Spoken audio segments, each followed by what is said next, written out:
Mike Johnson just got blindsided right there on the House floor. You could see it in his face when members of Congress turned on him in real time. A shocking bipartisan revolt. Democrats and even some Republicans pushing back hard after Johnson doubled down, claiming illegal immigrants are draining Medicaid. And when pressed for proof, he snapped. Go look at the documents yourself. That's not confidence. That's panic.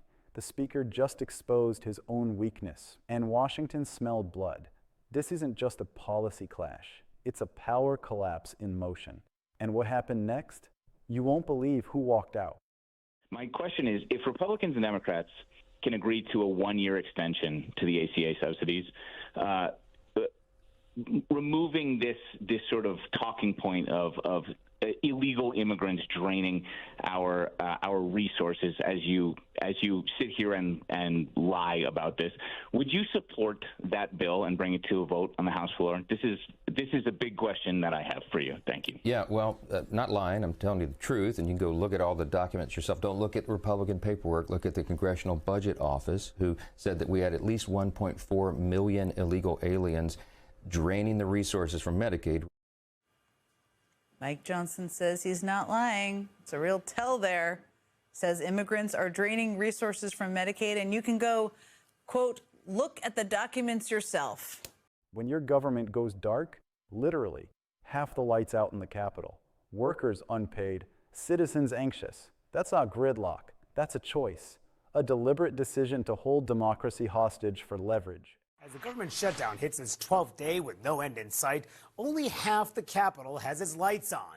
As Speaker Johnson keeps the House's doors closed again this week, the chamber has not been in session since September 19th, all in an effort to pressure Senate Democrats to vote for the House bill to reopen the government.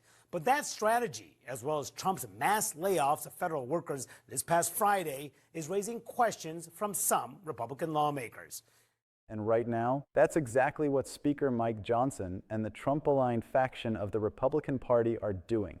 They've turned the government into a bargaining chip, not to help working people, not to keep families fed, your public servants paid, but to score ideological points and protect their wealthy donors. The House has literally closed its doors, while millions of Americans are paying the price for their political theater. So what's happening here? The government has been shut down for nearly 2 weeks. The House hasn't been in session since mid-September, by Johnson's order. And now federal workers are being laid off. Even some Republicans are saying enough is enough. Congressman Kevin Kiley of California broke ranks, calling the shutdown a terrible thing for the American people, and urging Johnson to bring the House back. But the Speaker's answer? Keep the lights off, keep the doors closed, keep the government paralyzed. In fact, the fact that there's a government shutdown is all the more reason that we should be there in order to be doing everything we possibly can to get us out of this situation, not to mention the fact that the entire reason the House had to pass a 7-week continuing resolution in the first place is that we were going to miss the deadline for passing a full budget. So even if that 7-week continuing resolution became law, we've already burned a few of those weeks just being out of session. So yeah. I think we absolutely should. The core truth is painfully clear. This isn't about fiscal responsibility or political principle. It's about control.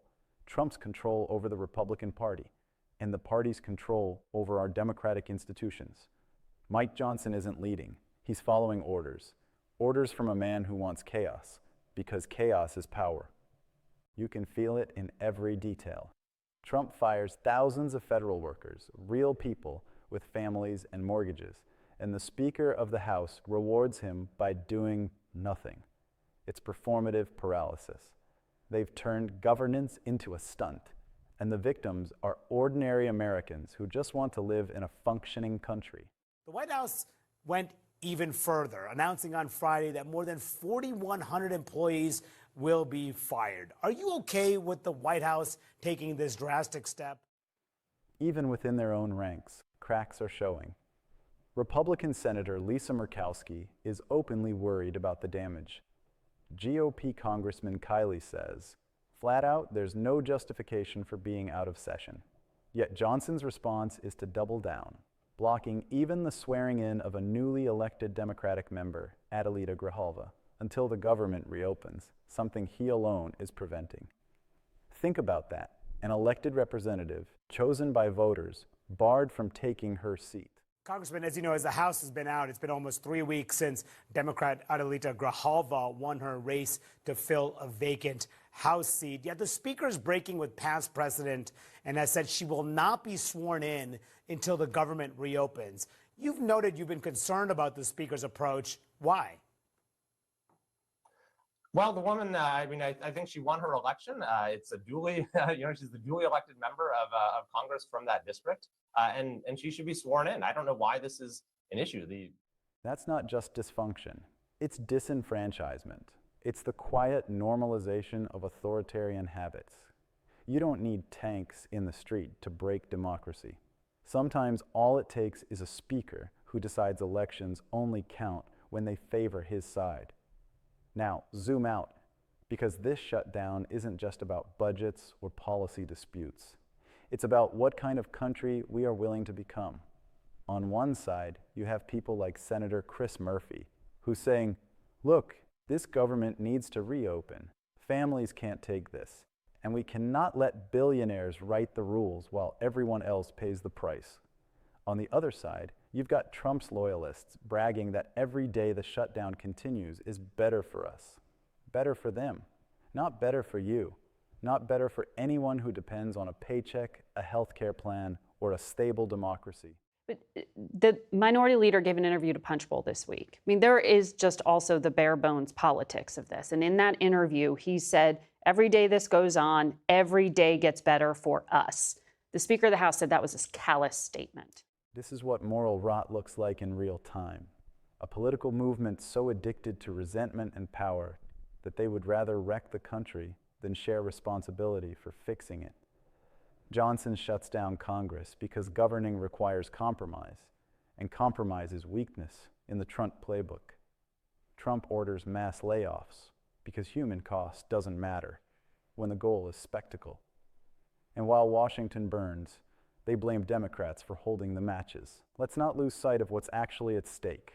This shutdown isn't abstract. It's TSA workers calling in sick because they can't afford gas.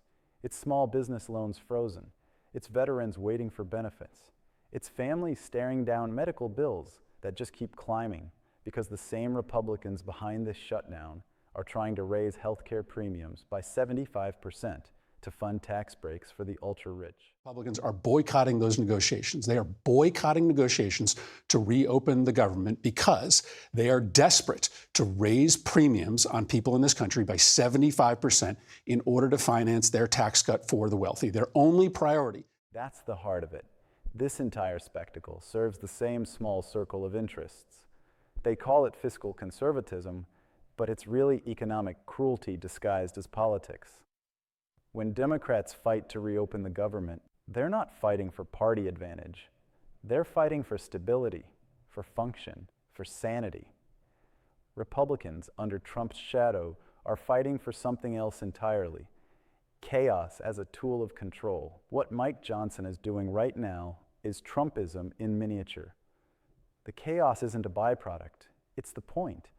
When people lose faith in government, when public services collapse, when the idea of democracy working starts to feel naive, that's when the strongman narrative takes hold. That's when voters start thinking maybe democracy itself is broken, and maybe we need someone tough to fix it. Trumpism thrives on despair, and Johnson is feeding it oxygen. Every day this shutdown drags on, the damage multiplies. It's not just economic, it's psychological. It tells every federal worker, every teacher, every nurse depending on federal aid, your country doesn't care enough to show up for you. And the longer that message echoes, the more people stop believing in the system altogether. But here's the thing, democracy doesn't die in one moment. It dies through 1,000 little absences, a canceled session here, a delayed vote there, a speaker refusing to swear in a winner because it's politically inconvenient. Each act chips away at the idea that rules matter, that fairness matters, that the people's voice matters. And if you think this is just another partisan squabble, remember, even Republicans are starting to revolt. they see where this is heading. They're beginning to understand that following Trump down this road leads nowhere except towards self-destruction. But for Johnson and the MAGA wing, it's too late to turn back. Their political survival depends on keeping the chaos alive. The irony? The same people who scream about government overreach are now literally refusing to let the government function.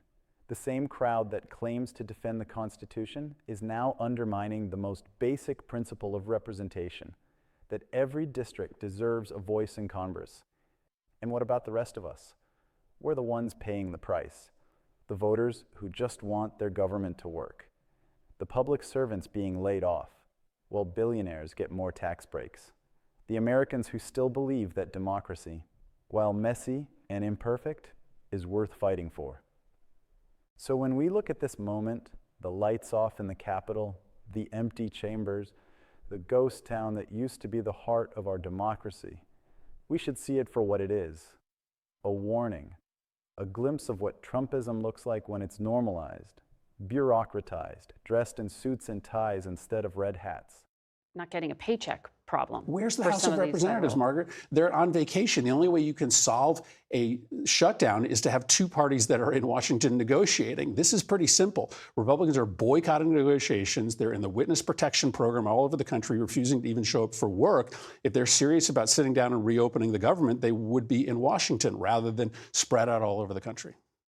If we let this become acceptable, if we shrug and say, that's just politics, then we are surrendering to the very cynicism that Trump built his empire on. But if we stand up, if we refuse to let our democracy be held hostage by those who fear it most, then this shutdown won't be remembered as the moment democracy faltered.